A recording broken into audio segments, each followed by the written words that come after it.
Interrogate you or anything? Oh, okay. Oh, tear me to pieces. I'm ready. Nice. Cheers. Cheers. Nice to see you. Good to see you. Well, firstly, we spoke, I think, really close when the album came out. And, obviously a lot's changed since that point. You've been able to tour it a lot more. So how's life been on the road this year with this album? It's been great, man. It's been busy. I could never in a million years speak highly enough about the guys in the band. Yeah. Playing with Todd, Dave, Joe, and John is such an incredible and special experience. And we're able to do things with music that I've never, ever been able to do in anything that I've ever done musically before. We're able to, however a song goes down on the record, we're actually able to show up, twist it around, and play it in a completely different way and still have it be, have impact, have it make sense, and still be attached to it. And that's just really fun and exhilarating. It's stimulating as a songwriter, because it truly makes you understand and believe that, songs never really are finished. Yeah, exactly. You know what I mean? They always have potential to take on another life for themselves. It must have been great for you to, like you're saying, never really kind of done this before in that capacity. So now that you've seen people's reaction to this side of yourself, how has that kind of changed your perspective on maybe what you have to contribute musically? Oh, I mean, I was really surprised at the response to the record. Like, everything was incredibly positive. Mm-hmm. You know what I mean? And I mean, normally I don't really, I don't worry too much about reviews, and you know what I'm saying? Yeah. It's like, I'm kind of one of those believers where, man, if you're not happy with what you did, most likely you're going to be having your nose buried in a magazine trying to figure out what people are saying about it. You know what I mean? Which, to me, is like a sign that, oh, maybe you're not totally comfortable with what you released or what you did. And,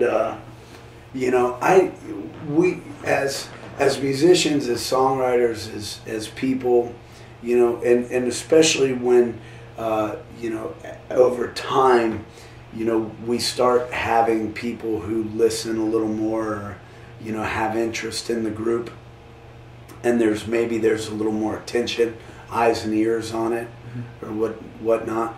It doesn't mean you're any better or any worse, than the guy next to you, playing at the coffee shop down the road or anything like that. You can't, we can't ever really worry too much about these write-ups or these reviews, whether they're negative reviews or whether they're completely praising and blowing your record to the moon about how great it is.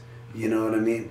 Those things are wonderful, but you can't let that be, you can't let that turn into the fuel for the fire. If you do, I mean, it's bound to run out sooner or later, And if you get yourself used to kind of running on being dependent on what other people are thinking about your music, that's a dangerous mix. It's a dangerous mix, yeah. Well, was there ever a time when you did maybe look at that stuff too much, or think about it even as your younger days as a musician? No, not really. I mean, I never, I kind of. Hell, man, when we grew up, never in my wildest dreams had I ever thought that this would end up being part of what I do for a living. Mm-hmm. You know what I mean? Never in my wildest dreams did I ever think that it'd become a career.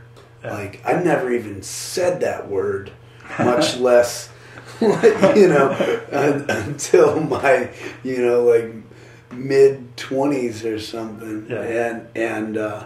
And even then I didn't even realize, you know, it was kind of crazy how long we'd been playing music till one day it was like, I guess this is what we do. Like, this is what we do. Yeah. You know, and which felt good, you know, it felt really good to go, you know what?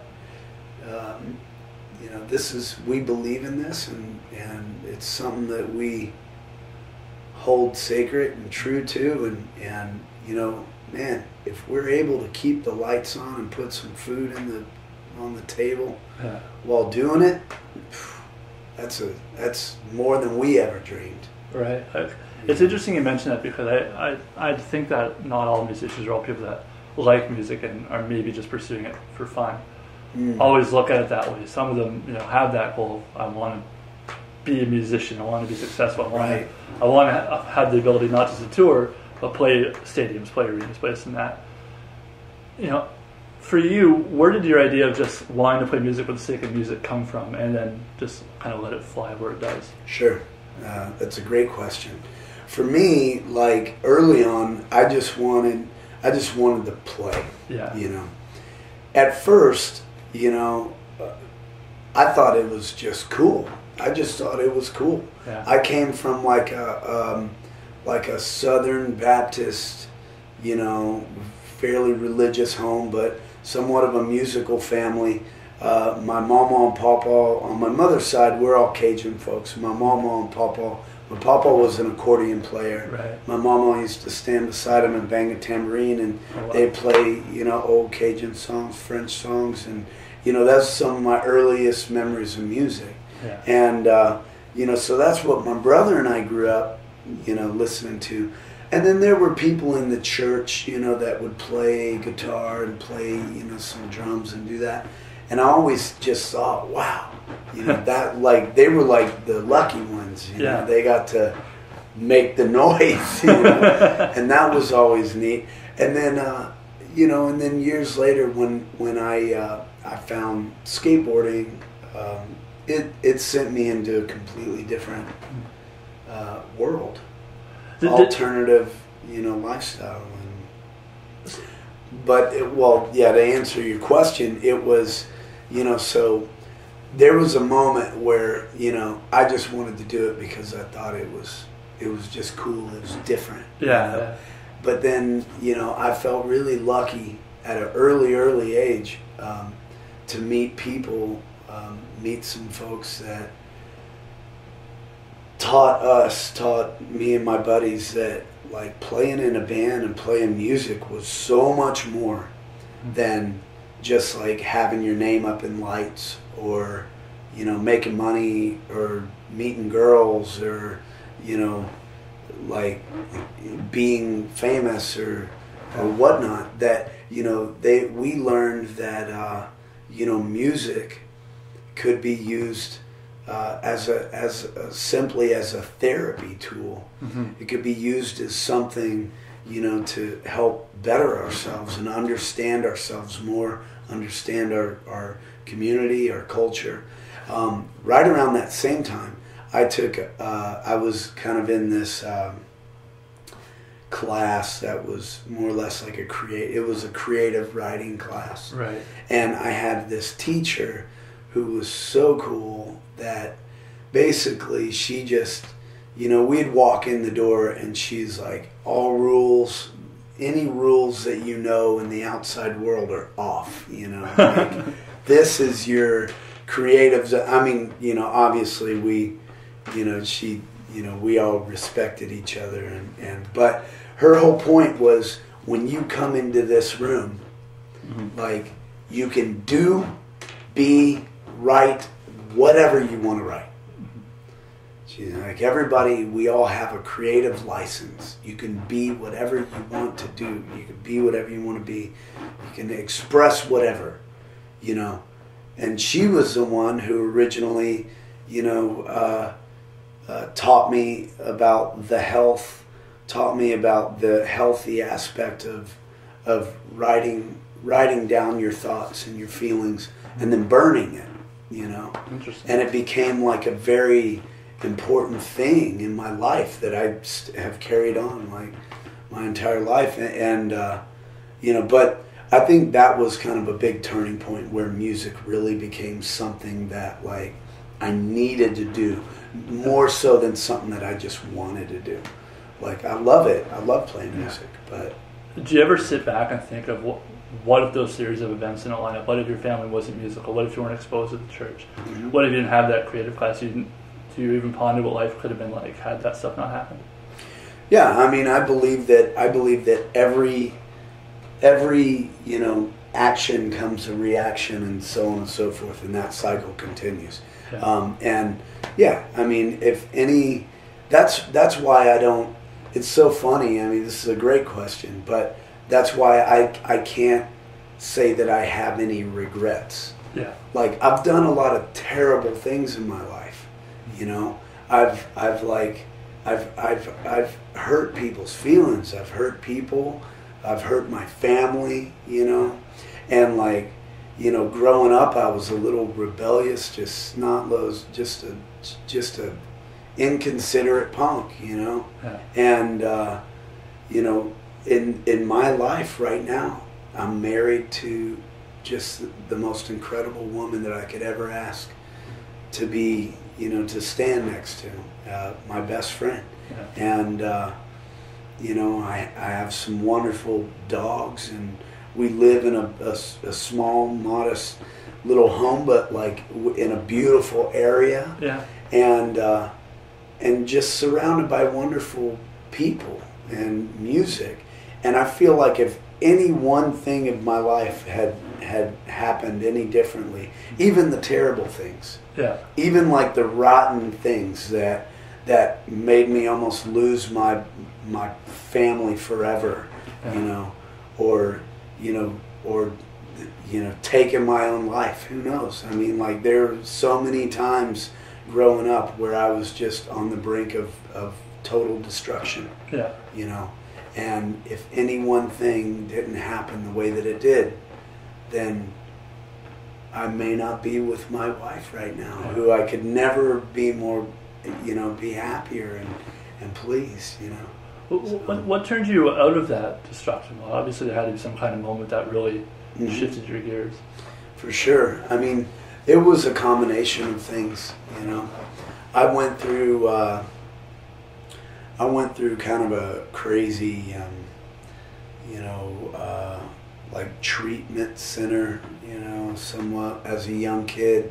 I was just rebellious and destructive. I honestly wasn't doing anything that much different than pretty much every kid does. Yeah. Just my parents were pretty strict, and there was this kind of program down the road, that took in troubled youth. And in fact, there was a lot of people in there that were,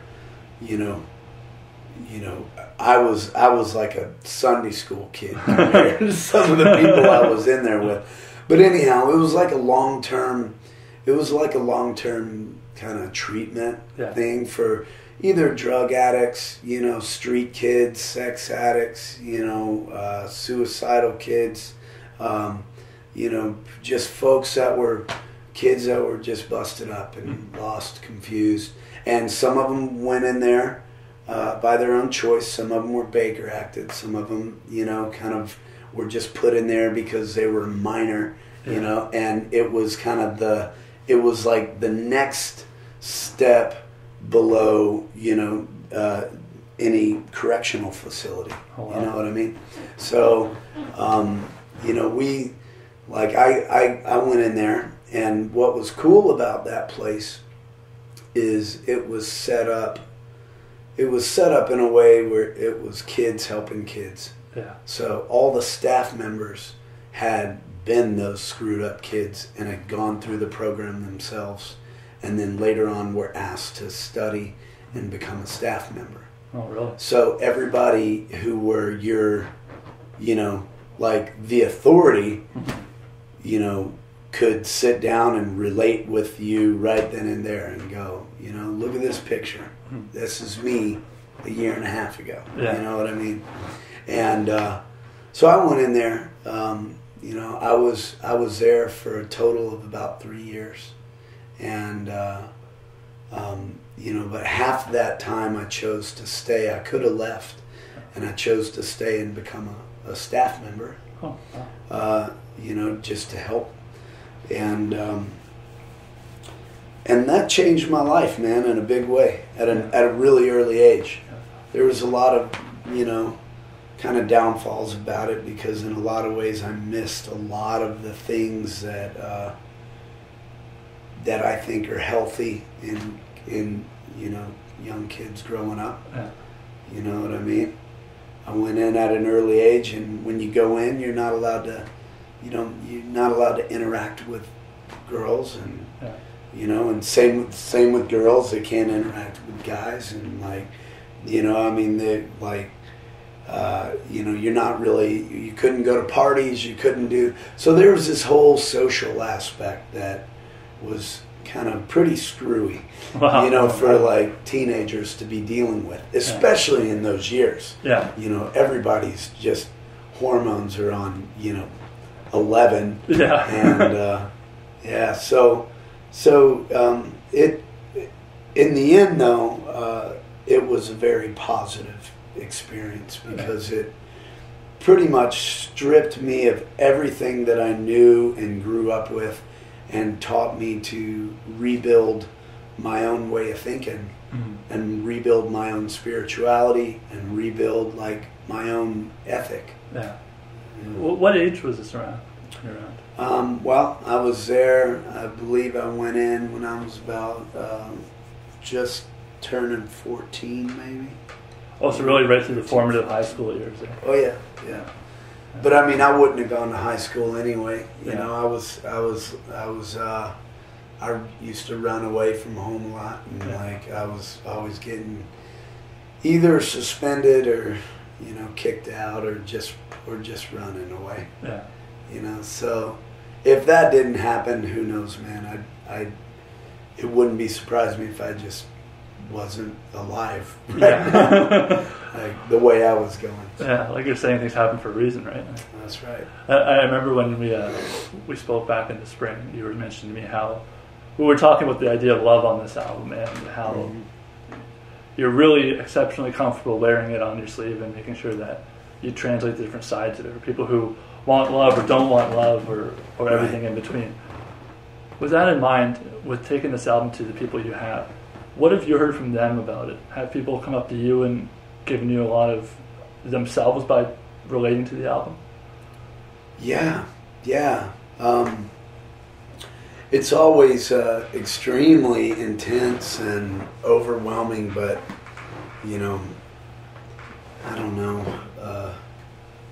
rewarding feeling when someone comes up and says that they're really getting something out of the music, or it helped them kind of get over an obstacle or a barrier. You know, that's why to me, you know, I write the music for me, you know, like I said before, you know, music became more or less a therapy tool, you know, and, you know, so for the most part, I don't, you know, it's not like I have some, you know, delusion that, you know, that I'm writing music to heal anybody or, you know, help anybody out. Like, if it works for somebody, awesome. But to me, it's gotta make sense here to me first. You know what I mean? You know, but when there's been folks that have come up and said that a song or even a lyric or even just a part or whatever, or a show that they went to, I mean, sometimes it doesn't even have anything to do with our music or the songs. Really? You know what I mean? But to where, you know, it was something happened that really, you know, helped them get from point A to point B. You know, help them keep their head up. And man, that's incredible. That's just absolutely incredible. And I kind of just feel, and and I guess I could say I feel like a piece of the puzzle. Mm-hmm. You know, there were artists and songwriters and people that, really kind of made me want to keep my head up. You know what I mean? I mean, the first time I ever heard 13 songs, it changed my life. You know what I mean?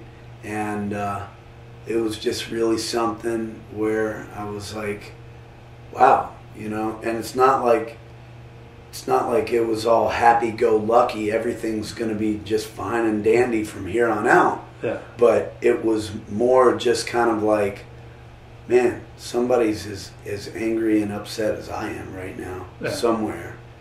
And I know and can definitely feel that I'm not alone, and that changed my world. When did you realize you could do that? That you can contribute to that puzzle? Was it something gradual, or did you? Yeah, no. The only time I've ever even like thought about this right here, what we're talking about, is like in an interview. Yeah. You know what I mean? Like I don't, I mean, to me, early on there were people who came up and, they would say the kindest things about the songs. And I mean, or maybe it was then, because people would say things like that, and it's like, man,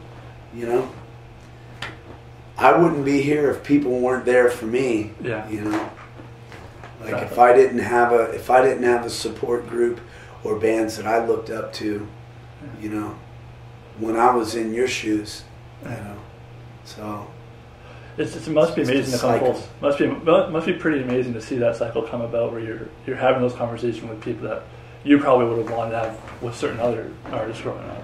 Yeah, sure, but at the same time, I mean, part of me, like, it is amazing, but to me, part of me, I feel like I gotta say, it shouldn't be a big deal. Yeah. It should just be the way things work. I mean, like, I believe in that cycle, and obviously other people believe in it as well. In other words, like, I'm no more special or no better than anybody else. And like, if this kid that came up to me, the other night, I'm not naming any names, but like the other night in a town, who just lost 3 of his friends this week, and a song really affected him. And right now, all he can do is write songs to get things off of his chest. I mean, it makes the hair, it chokes me up, man. Like, it just makes the hair on the back of my neck stand up. Like, he's going through a really, really tough time right now. And for some reason, something that we did, like, helped him get through that. And if, and all I can think about is right now, he's sitting in his room, just spilling his guts, laying his heart out on a piece of paper. That maybe one day me or my kid or, like some of my friends are going to pick up, and it's going to make them want to keep going on. And that's just how it should work, Yeah. There's not, I mean, when you think of it in that way, it's not really anything that amazing or special. I mean, it is special, you know what I'm saying? Yeah, it's just the way things should be, Which is interesting. A lot of people don't share that view. There's a lot of self-absorption in music. Was it hard growing up in the music community, maybe witnessing that and trying not to be influenced by it, or were you naturally of that mindset where, you know what, we're all equal, let's just do music? Yeah, I mean, I feel really lucky that we grew up in a scene that, like, and I'm not going to lie, I know that there were people, like, I don't care how DIY or punk rock, or I don't care what kind of label you put on it, there has always been and probably always will be, cliques and the holier than thou attitude, and some people who, and I don't care if they're playing stadiums or they're playing basements. Mm-hmm. You know what I mean? I don't care if they're playing like the, DIY co-op grocery store down the road or, whatever. Like, I think that self-absorption is everywhere, and it can leak into anybody's system, I mean, music, it's a very, in a lot of ways, especially like doing what I do, you know what I mean? I'm guilty of it. I'm totally guilty of it in a lot of ways. Man, I mean, like, I'm out here selling myself, There's a flyer on the window with my name on it, I made t-shirts and put my name on it, I'm making records with my name on it, and I'm standing up on stage and, playing for, who knows how long, night after night. And, I mean, granted, I do it because,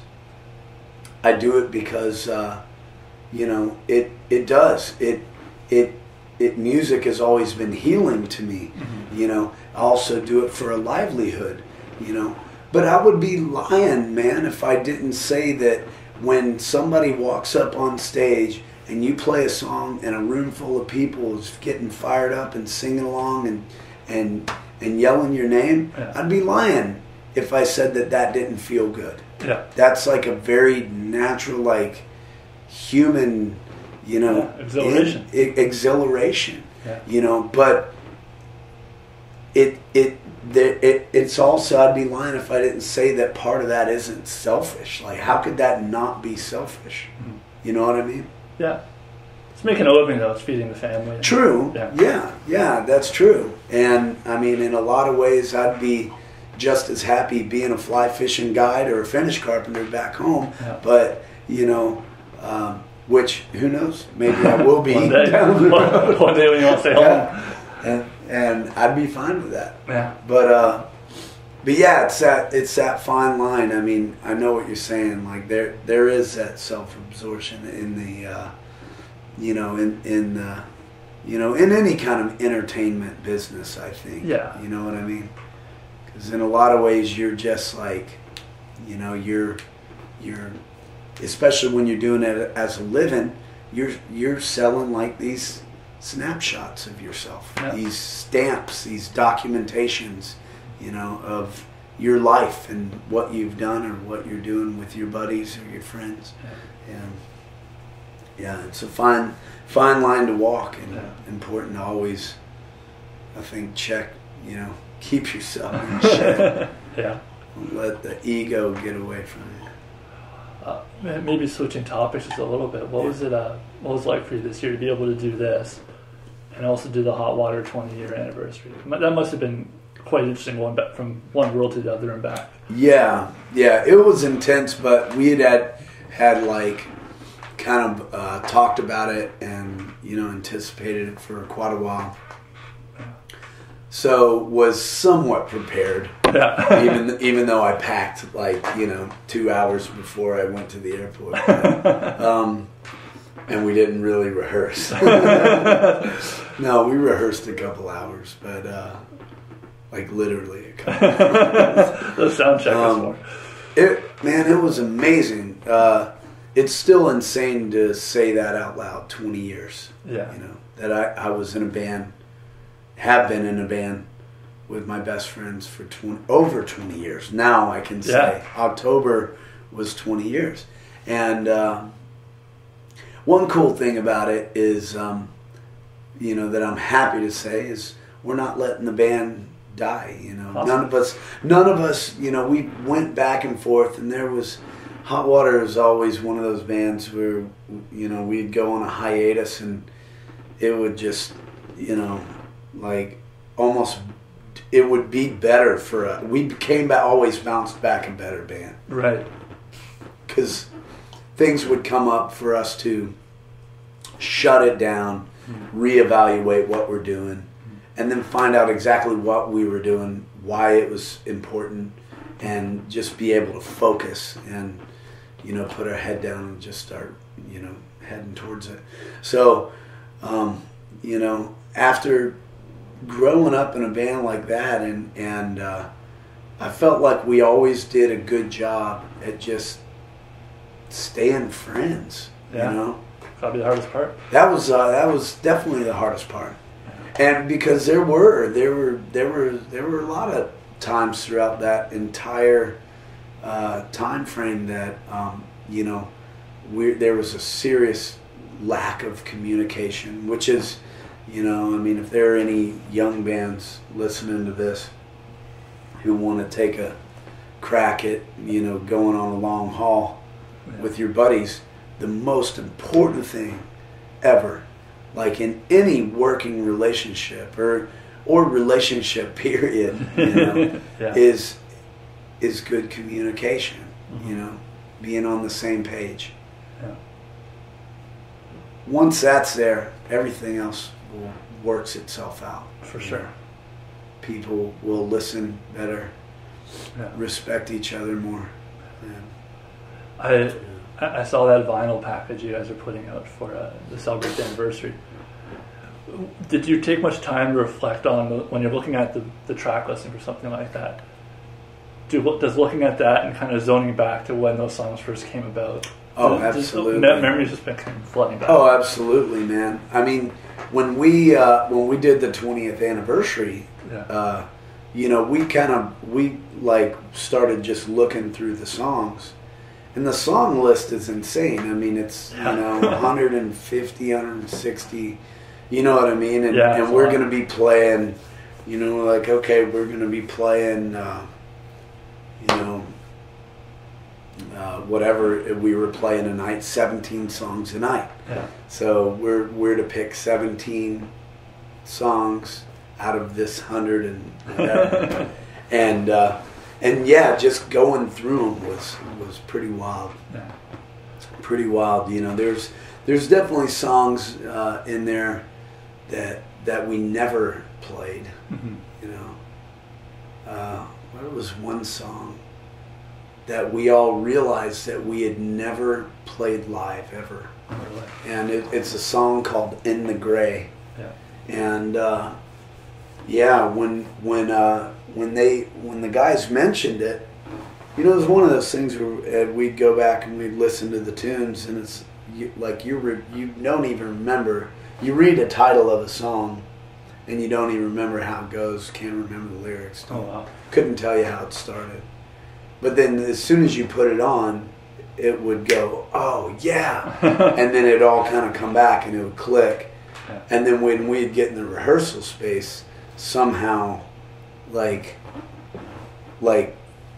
one guy's starting the song and you're like, I know I'm supposed to come in, but I have no idea it's right there. And like somehow just, you know, that muscle memory or whatever, you just went there.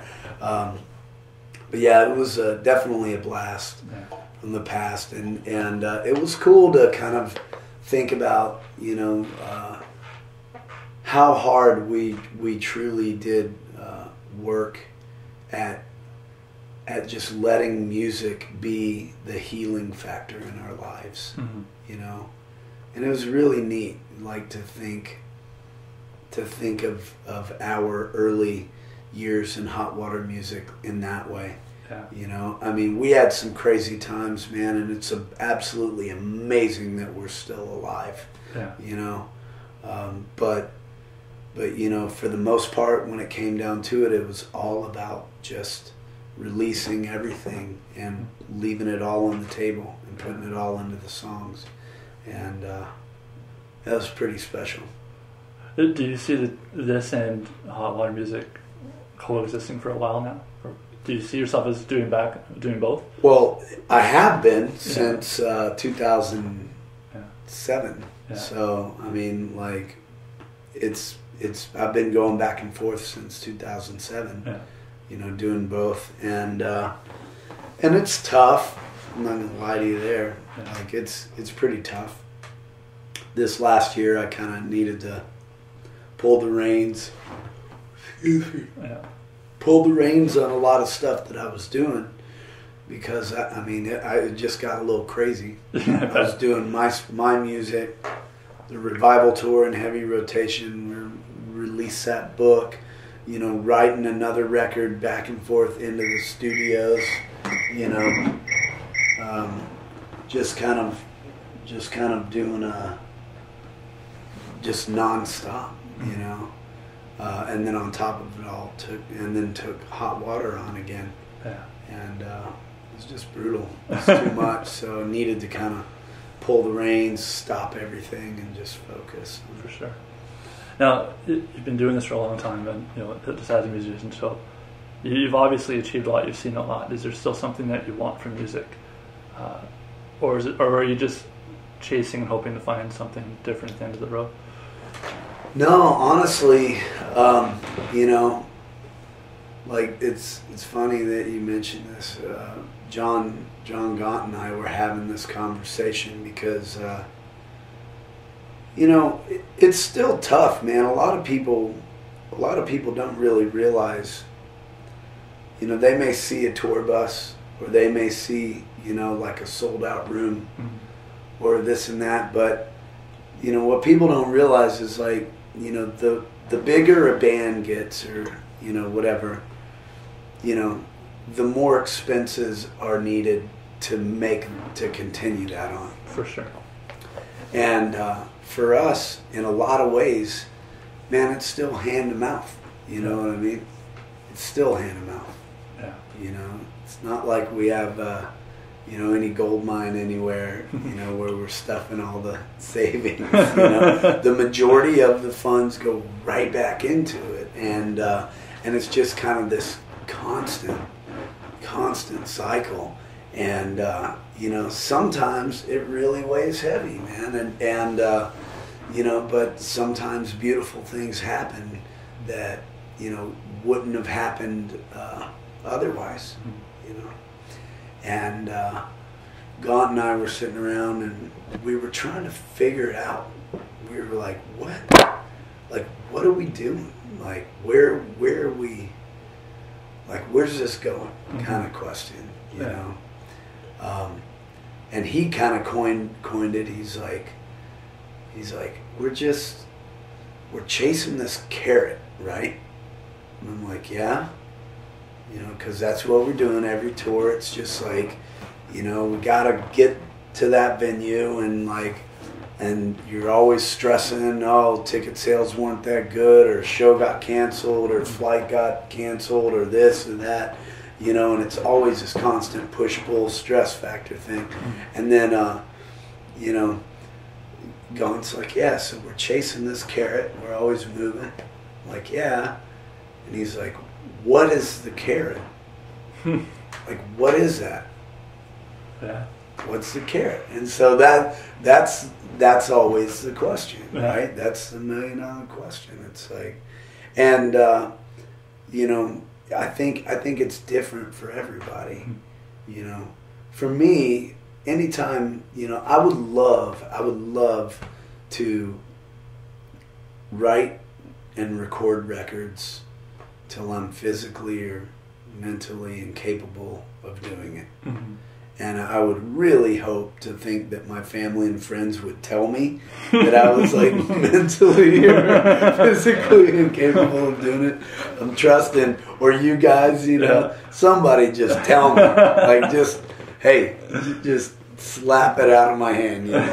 But I would love to do that for the rest of my life.